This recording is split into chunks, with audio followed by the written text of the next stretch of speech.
love to get into Q&A, so let's go for Q&A.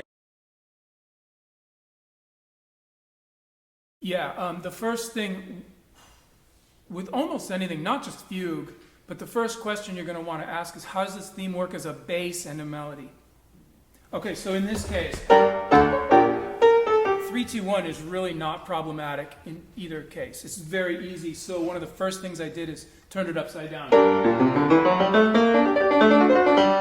Okay, and the nice part is that is so memorable. 1, 3, 2, 1 that I don't even have to play the rest of the theme to make you think you heard the theme. That's enough.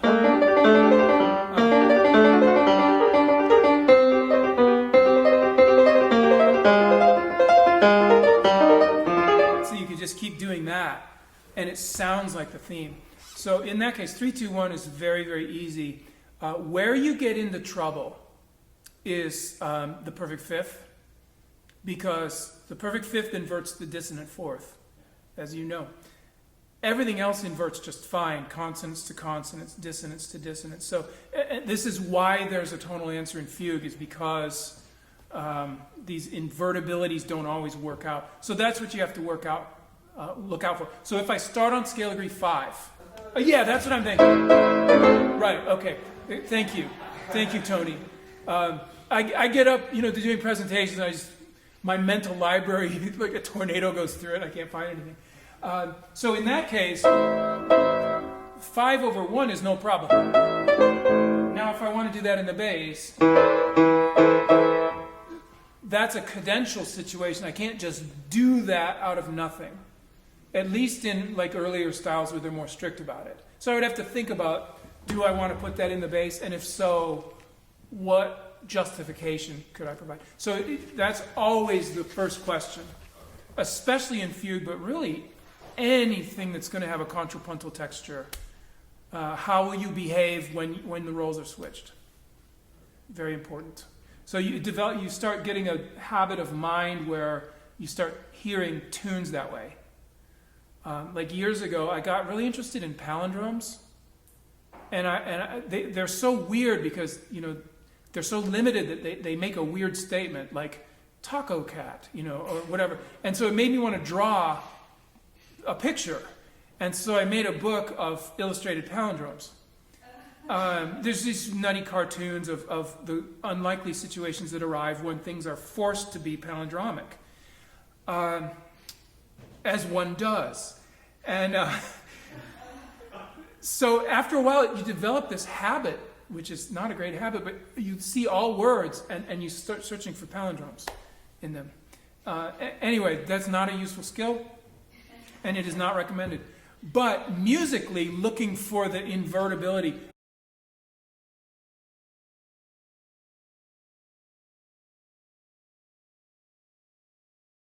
Yes, I guess it is composition. I have not been that interested in... I've only transcribed a couple of these, and it was a huge pain. And it takes about 100 times as long as making it up. And then I ask people, sometimes they want to see it just to study it, so they see what happened. But then I ask people, would you rather hear me come and replay something I improvised 2 years ago, and now it's a piece, or would you like me to make up something brand new for you? And universally they'll say, oh no, we want to encounter the act of improvisation. So that's why I haven't really gone down that road. I record everything, but then you're hearing it as though you were in the room. You're experiencing the making up of it. And to me, that's what's interesting about this, is the immediacy of it. Like, this music is only for you. I'm not going to play this sonata again. This is one time. It's only for you guys. Well, that makes me very happy to do that. It makes me very interested.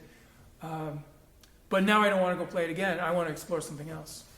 So that's why there's no book of, these things. I would be embarrassed. Okay, yeah. Very much so.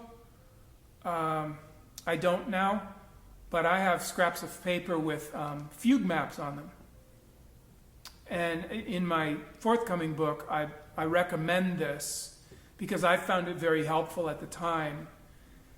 It is astonishing the degree to which one forgets where one is and what one has done 2 minutes into an improvisation. Did I go to that key? Did I play that theme? I don't remember what I've done. And I think the reason is the act of inventing this stuff in real time is a different brain activity from the act of remembering it. And the brain is optimized to invent it, not to remember it. Okay? So that's why writing out these key areas was so helpful. So, for example, I would say, let's do a fugue subject. How about,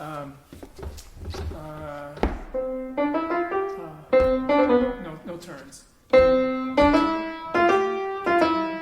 There's a fugue subject, okay? Teaching little fingers to play.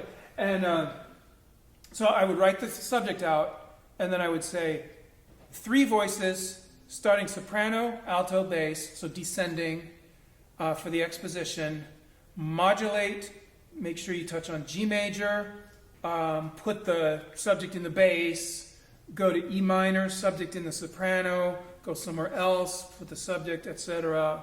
And I would map the whole thing out and then sit there and play like this, watching it very carefully, just to develop that ability to say, where in the world am I? And the idea was to touch on all the 5 related keys from traditional Baroque music. So yes, absolutely, it's helpful. I call this scaffolding. Any structure that you need in place right now at your current stage of development is great, and you should do it. Okay? I even told Zach, well, long time ago, years ago, he was talking about cadenza. I said, compose the beginning and the end, and leave a little sandwichy bit in the middle where you can make it up. That's going to get you feeling confident, and you also know there's a way out later. there's a raft not too far away, and so you're going to be okay in that little bit. And so that's kind of like scaffolding. It's that support structure that stays as long as you need it, and then you can kind of dismantle it when you don't need it anymore. So the answer is absolutely yes, in the back there. They are important in that if you do certain things, you wreck your style. And the big one is preparation of dissonance. Okay? If I'm just playing along like this, and I just jump, and I didn't prepare that dissonance, that can't be Baroque. There's just no way. Okay? Jumping to an unprepared 7th, it's not part of a dominant harmony. So,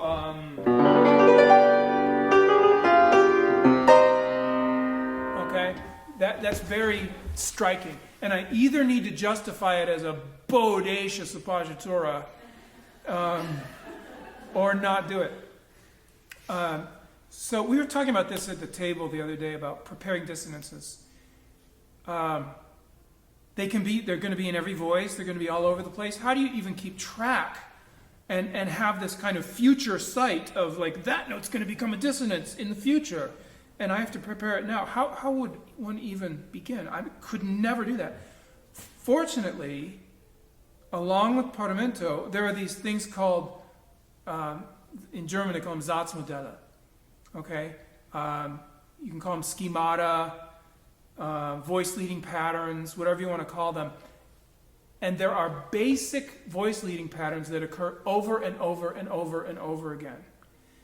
And they're infinitely decorated, and they're hidden, and they're disguised, but they're in there. And when you know them and they're in your hands, after a while it just becomes a habit. So one of the Satzmodelle is for the circle of fifths, bass motion, which I like to call C5, which is this. And the Satzmodelle is 2 voices, and I have to start without dissonances, so it's just a triad. But I'm going to move so that I have a 3rd and a 7th. But you hear that 7th is prepared. And now the way those voices are going to move, they're going to drop, drop, drop, drop, drop, like a slinky going down the stairs. Okay?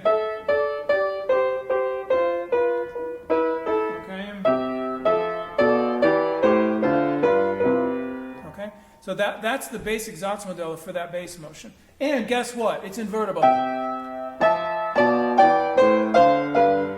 Now, if that model is very, very firmly in my mind, I can decorate it and not lose track of it. So if I know my house really well, I know where the walls are, I know where the pillars are, I can put decorations. I believe they call it festoonery. Okay? I can festoonerize my house, and I make it look very different, but I still know where everything is because it's my house. And so I will festoonerize as I see fit. So how shall I festoonerize?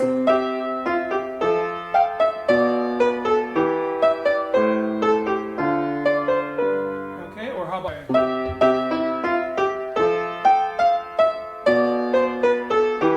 that's cool. Now that's starting to sound like Baroque music that you've probably played. And all that is this basic Satzmodell with a bunch of decorative festoonerizations, which are known as diminutions. Don't use the word festoonery in music. No, do. Absolutely do. Let's start something. Festoonery and forte pianos. So that's how you avoid, you don't have this problem of preparing dissonances because you practice preparing them all the time with these Satzmodelle. The illustration I like to use is, I did not tie my two shoes together this morning, like this, when I got up. And the reason is, I never practice tying my shoes together. I never inadvertently do it. I never, 2 days out of 7, just tie them together. Every single time I do it, there's just a way I do it so it's in each individual shoe. So that's not a mistake I'm going to make, because all my habits are already set in tying them correctly. So it's not a mistake I'm going to make. And when you practice the Parlamento bass motions and these Satzmodelle, the habits prepare the dissonances for you. And so you actually don't have to have this godlike awareness of, every thought the whole human population is having at once, which is kind of what it seems like when you don't know. Does that answer your question? All right, good. Let's keep going.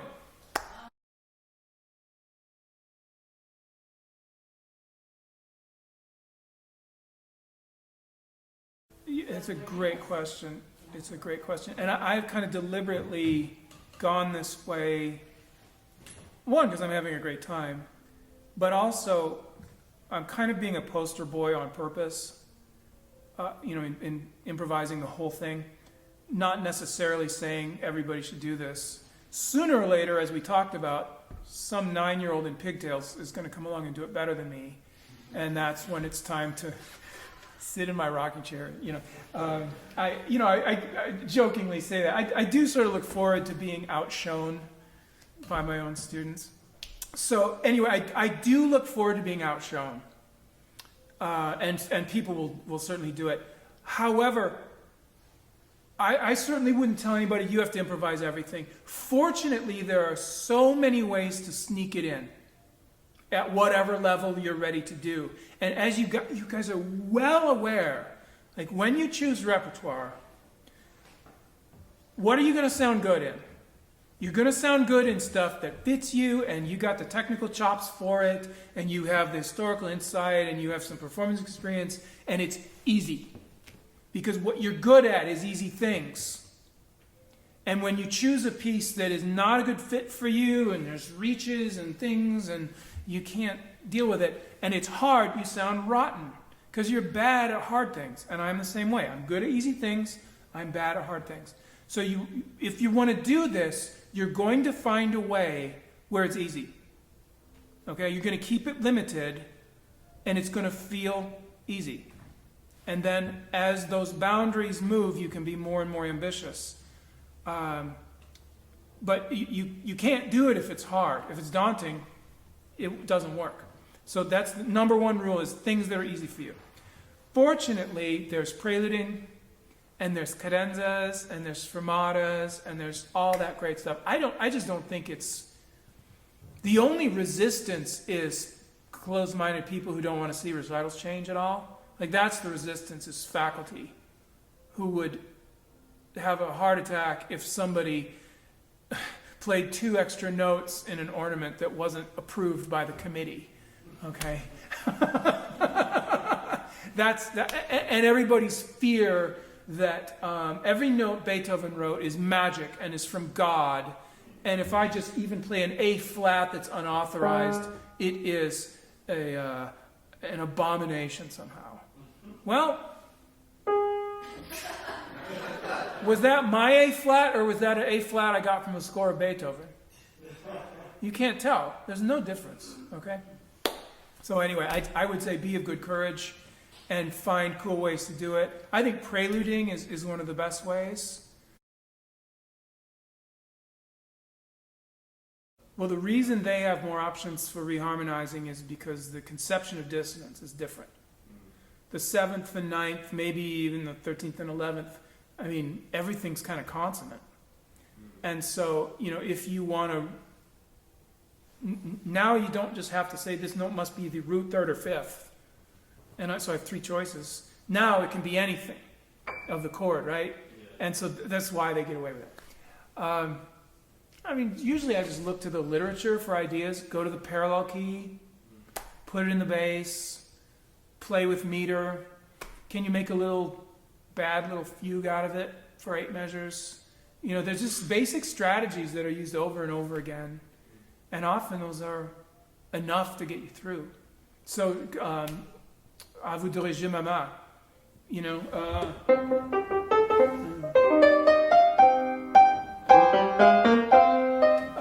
Just put it in the parallel minor.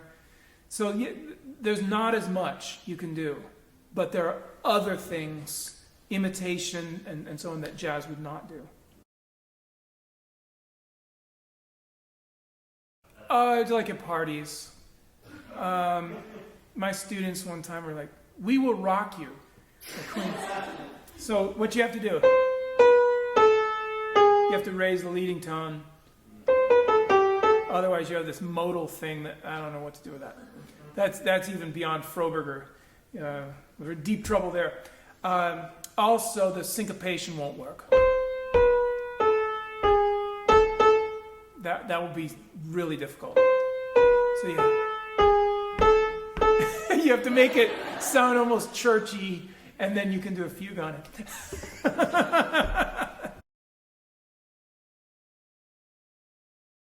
Yes. It's very interesting to watch Gabriela Montero, who, they'll sing her a song, and she'll go like, "Well, I'll use those 3 notes." And nobody goes, "Well, that isn't what we," It's enough to evoke a memory of the melody that it works. It really does work. But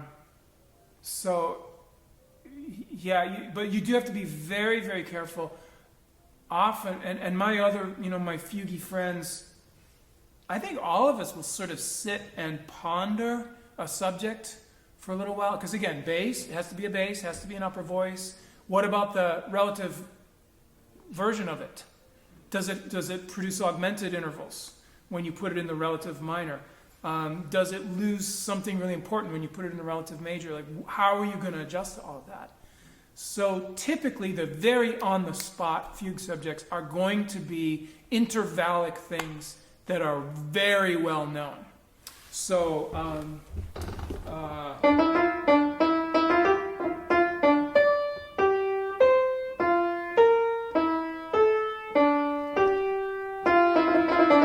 that's actually Vivaldi, although Bach used it in an organ sonata. This.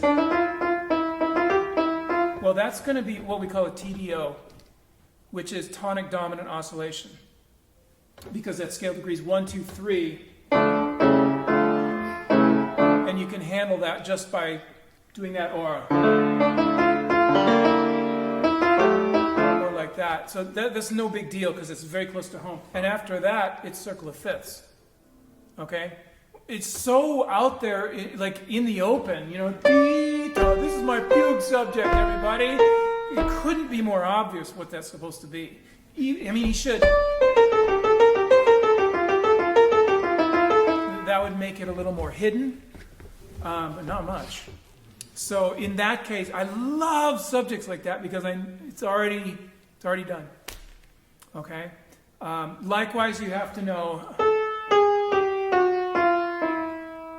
chromatic motions. Oh, by the way, I came across, where was this? I think it was in Dubois, the treatise of Théodore Dubois. I think at the end there was an appendix, and it was every Paris Conservatory fugue subject for the contests for the last million years.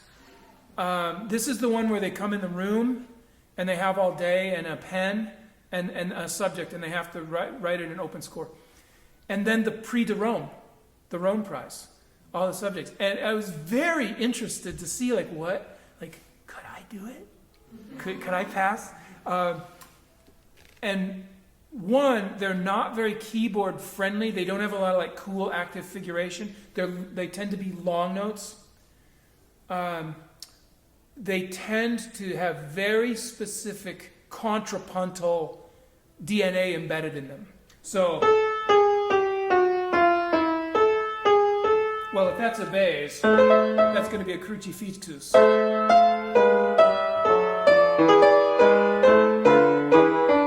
And if it's a melody,